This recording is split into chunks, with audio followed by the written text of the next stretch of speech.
Veliki pozdrav svima, ja sam Sarpi, vi ste na kanalu Sarpi TV i evo ispred nas je OnePlus 13S, najnoviji OnePlus koji je izašao pre samo mjesec dana. I pre nego što krenemo, želim da se zahvalim Dragu koji mi je ustupio ovaj telefon na recenziju. Ako vas zanima gdje možete da kupite ovaj telefon, ostavit ću vam link od njegovih KP oglasa u opisu ovog videa. Evo pogledajte kako izgleda, matirano je ovo staklo, nisam nigdje video kakva je zaštita. Za mene je zaštita ova silikonska maskica koja je došla uz njega. Ima dole i ovaj čep za USB Type-C, tako da je to skroz ok.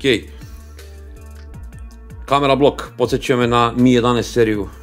Sa desne strane ima ove zapaljenje i gašenje taster i za pojačavanje i smanjivanje, to je sve čvrsto kako treba bude, kvalitetno, aluminijumski je frame. Prima dve nano SIM kartice i podržava eSIM, iako je to malo kontraverzno, nigde na internetu, čak ni na GSM Areni i na Kimobilu ne piše da podržava eSIM, a ovaj telefon podržava eSIM. Evo kao što vidite kako izgleda, pogledajte display, ima zalepljenu fabričku foliju i na GSM Areni kažu da ima Crystal Shield Glass zaštitu, a na Kimobilu kažu Gorilla Glass 7i. Što se tiče PVM-a, GSM Arena kaže 2160 Hz PVM, Kimobil kaže 3840 Hz PVM, čisto da napomenem je to. Na zvaničnom OnePlus sajtu ja nisam našao ni jedan jedini podatak što se mene tiče, postoji samo fabrička folija. LTPO AMOLED od 1 do 120 Hz osvežavanje, podržava IP65 certifikat, nažalost nema 68, 185 grama je težak telefon, 8,1 mm je tanak ovaj telefon.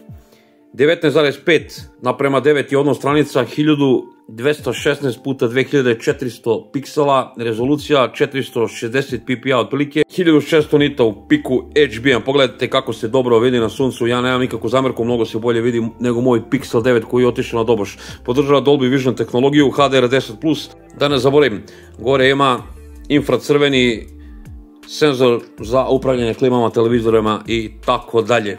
Kao što vidite ima pravi always on display koji možete da se igrate, da menjate, da stavljate kako vama i šta odgovara. Ima optički čitač otiska prsta. Pogledajte biometriju, čitač otiska prsta, munjevit. Čim dodiramo automatski otključava, ajmo još jednom, fantazija. Kako radi face unlock, bum, ajmo još jednom, bum. Može se reći kao kod Magije 7 Pro, nemam nikakvu zamjerku, biometrija top na ovom telefonu. Ovaj telefon je došao sa Androidom 15 i Oxygen OS 15. Obećali su 4 Android nadogradnje i 6 godina sigurnosnih zakrpa. Pokreće ga Snapdragon Elite, najjači trenutno procesor u Android svetu. Ima 12 GB RAM-a, 512 GB interne memorije UFS 4.0. Evo 20. krug ovog ekstremnog stresnog testa od 20 krugova. Da vidimo temperature.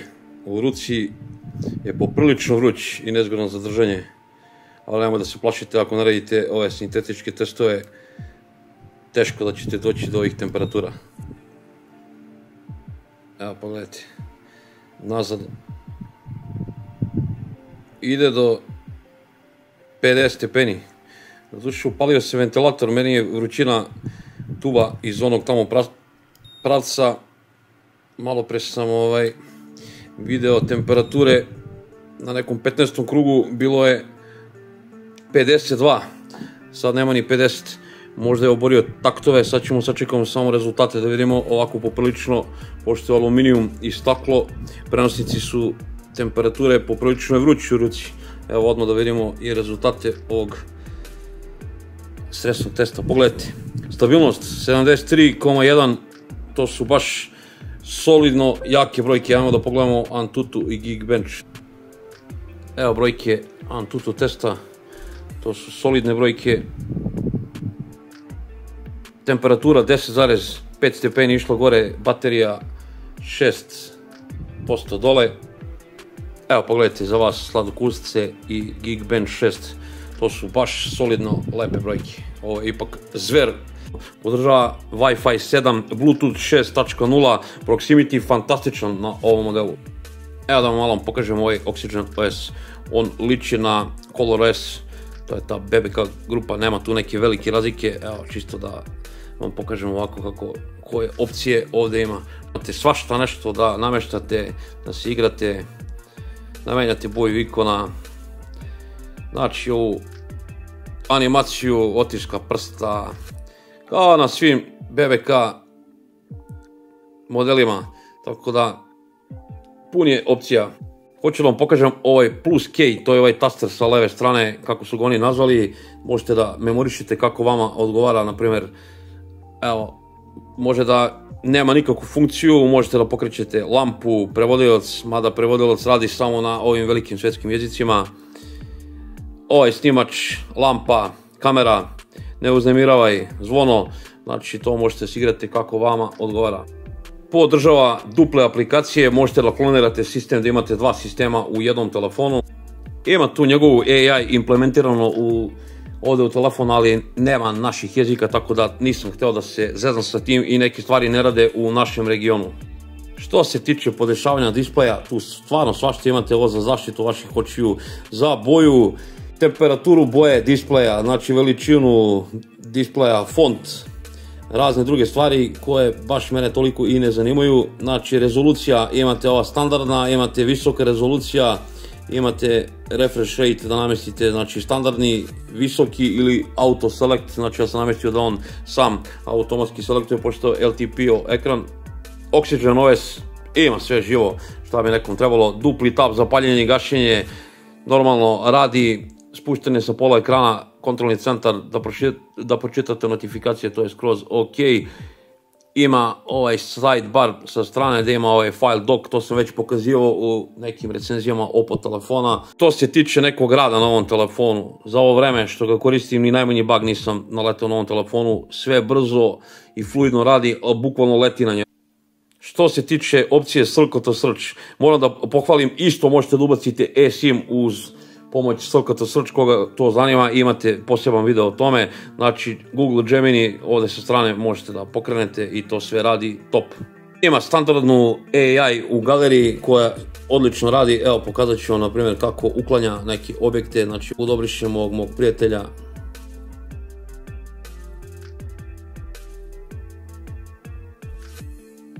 Evo pogledajte kako to lepo radi. Mogu ovako da obrišem sve ljude sa ove slike, do duše i nema ih puno, ali obrisat će ih sve. Sačekamo malo, to je ta priča. Tako da zadovoljan sam što se tiče njegove veštačke inteligencije, ali to sam već video, ništa tu novo nema. Nisam ljubitelj tih nekih stvari, ne želim da pravim fake uspomene, ako sam se ja sad slikao sa mojim prijateljom, želim da bude sve autentično, a ne sad tu da menjam i da dodajem sad mjesto da sam Nadi Cigan i da stavim da smo u Dubaju, to je meni bez veze. Ovaj telefon ima stereo zvuk, ajmo da vidimo kako se čuje, pogledajte kako radi brzo i munjevito ova rotacija.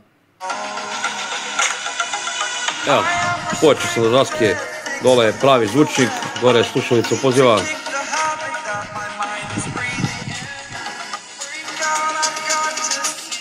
Ne znam kako vi to čujete, kakav je baš kvalitet ovog zvuka, meni je odličan, glasan i jasan, meni bolji zvuk ne treba ni na jednom telefonu, evo, vidjeli ste.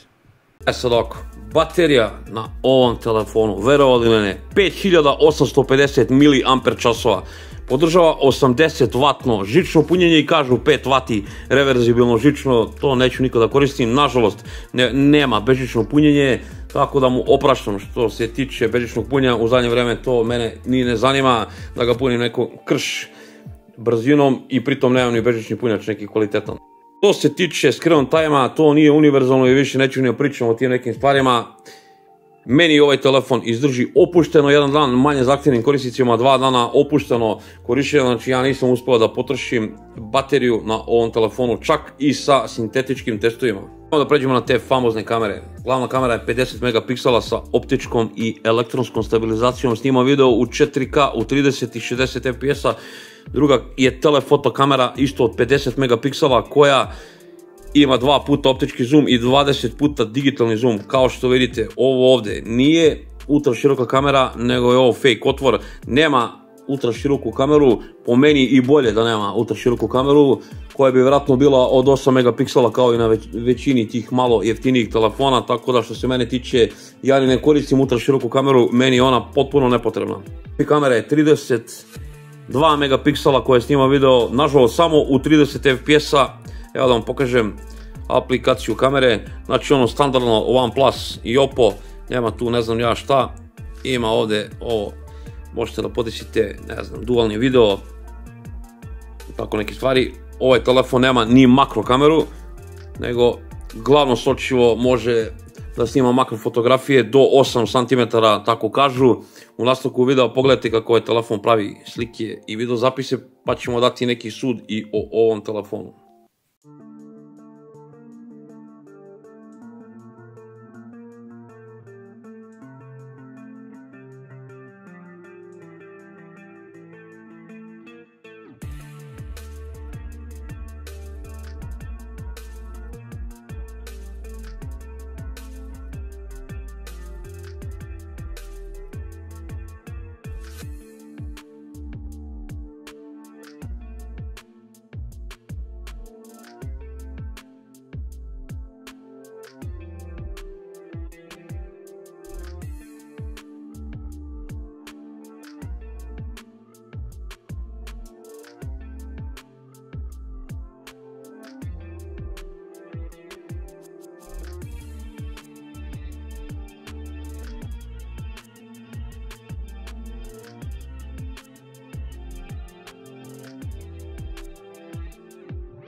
Video snima OnePlus 13S 4K 60 fps-a, noći teški uslovi.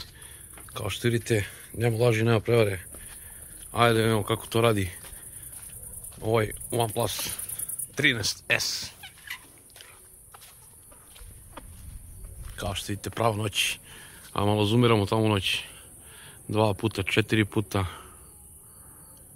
10 puta, pa ponovno glavna kamera. Ajmo malo proštamo. Ovaj telefon ima ultra široku kameru, čisto da napomenem. Jako zanimljivo, to nisam vidio na telefonima. Ajmo ponovno da zoomiramo 2 puta, 4 puta, 10 puta u pokretu. Pa ponovno glavna kamera, to vam je to. Evo, sada sam uključio ultra steady stabilizaciju i dalje 4K 60 fps.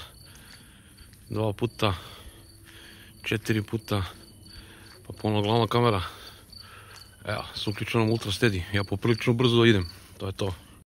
Ajmo malo selfie kamera, 4K, 30 fps-a, kao što vidite, noći teški uslovi. Evo da vidite kako izgleda. Ja poprilično brzo idem. Lens flare, moje ružne svetiljke. Evo da vidite kako to deluje. Evo, sada sam uključio onu ultra steady stabilizaciju 1080p, 30 fps-a. Da vidimo li ima neke razlike. Ako vi vidite, napišite mi dole u komentarima. Baš me zanima da li je bolja 1080p u 30 fps-a sa ultra steady stabilizacijom nego 4K u 30 fps. 4K 60 fps. Duo vetar za sve pare. Znači ovo nisam vidio. Pogledajte kako duva. Hoće ovu jelku da mi slomi. Ne sam da izađem tamo leti sve živo. Orkan. Dan ekstra loši uslovi. Odleteće mi i bazen, pogledajte kako duva. 4K 30 fps, skinuo sam cvikere da mi ne odleti. Evo da vidite kako radi u ekstra lošim uslovima. Kad duva jak vetar, srećo pa sam zaklonjen od kuće. Inače vamo da sam na samom ćošku, oduva mi ruku. OnePlus 13S snima ovo. 4K 30 fps, kao što vidite, dan lepi uslovi, nego duva nešto vetar. Evo vidite, malo spaljuje nebo. Ajmo da se okrenemo, krenemo u suprotnom pravcu da vidite kako to radi ovaj OnePlus 13S. Evo, sada sam uključio onu ultra steady stabilizaciju 1080p u 30 fps-a. To je ona dodatna stabilizacija, da vidimo kako to radi ovaj OnePlus 13S. Što ga rekao, nema laži, nema prevare. Evo, pogledajte nebo. Lepo izgleda. Snimao OnePlus 13S 4K 60 fps-a, kao što vidite dan lepi uslovi, 2 puta zoom, 4 puta zoom, ajmo da vidimo koliko puta može, 10 puta zoom, pa ponovo glavna kamera, evo da vidite kako to radi OnePlus 13S.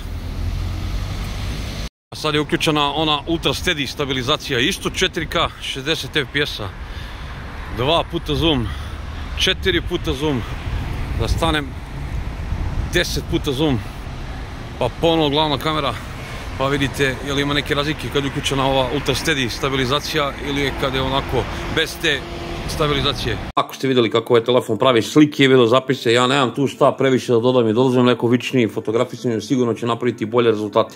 Što se mene tiče, ove kamere meni potpuno rade posao, meni bolje ne trebaju. Dobre strane ovog telefona, to je taj ekran koji se fantastično vidi dobro na suncu, leti, što je meni jako bitno. OnePlus 13 se nije tako dobro video kao ovaj 13S što se tiče mene i mog korištenja. Ovo je jedan od najboljih ekrana koje sam ja lično video i koje sam koristio u ovoj godini, znači mnogo se bolje vidi nego prethodni moj premium telefon, to je bio Pixel 9, znači kada sam direktno upoređivao, ovaj se mnogo bolje vidi na suncu, zato je Pixel 9 otišao od mene. Izgleda, meni se baš sviđa, ovaj kamera blok liči na Mi 11 seriju, meni je to skroz ok, više mi sviđa nego oni okrugli kamera blokovi, tako da za mene izgleda i izgled ovog telefona veličina, to je to. Kompaktan telefon, fantastičan, baterija najjača u kompaktnim telefonima, punjenje 80 W, realno ne treba mi nikako bolje, najjači mogući procesor trenutno koji ima, Zver, znači 12 GB rama, 512 GB interne memorije 4.0, meni bolje ne treba. Loše strane ovog telefona, evo moram i to da napomenem da je nešto loše. Band 20, znači to je ono 4G na 800 MHz, ako živite baš u nekim ruralnim krajevima, to će vam vjerojatno biti problem. Ja gdje živim stvarno nemam nikakvih problema, tu gdje živim, tu gdje se krećem, tako da meni to nije problem. IP68 moram da napomenem da nema IP68, za vas koji volite da se kupate sa telefonom, znači ne može da se kupate, ja se ne kupam telefonom, meni IP68 ne znači ništa. Bežično punjenje nema, moram da napomenem, doduše ja u zadnje vreme ni ne koristim bežično punjenje, tako da to je to. Sigurno mogu da se nađu bolji telefoni od ovog, ali kompaktni sigurno ne mogu da se nađu. Ja kada sam kupio Galaxy S25 platio sam ga u to vreme 200 € više nego što sam platio ovaj. Xiaomi 15 sam platio 100 € više nego ovaj, tako da što se mene tiče, ovo je novo model, vjerojatno će mu kroz neko vreme i pasti cena, ali za cenu koliko sam ga ja platio, kod Draga je 700 €, meni je ovaj telefon više nego dovoljan za ko zna koliko vremena, pogotovo znajući sebe, ko zna koliko ću ja da ga koristim, možda ode za mjesec dana, za nedelju dana, možda ću ga koristiti 6 mjeseci, godinu dana, to ja ne znam, ali ovaj telefon što se tiče, ako uzmete 4 Android nadogradnje, 6 godina sigurno si zakrpa, kompaktan, sjajan telefon, znači od mene svaka preporuka, telefon je top. Da ne dajemo više, ako ti je svidjela recenzija, lupi like, komentariši nešto, tako pomožeš rad moga kanala, podijeli ovaj video, isto tako pomožeš rad moga kanala, znači nije ti teško da lupiš like, tako da nema izgovora, vidimo se u nekoj od sljedećih recenzija, puno pozdrava od Sarpija, ljubi brat.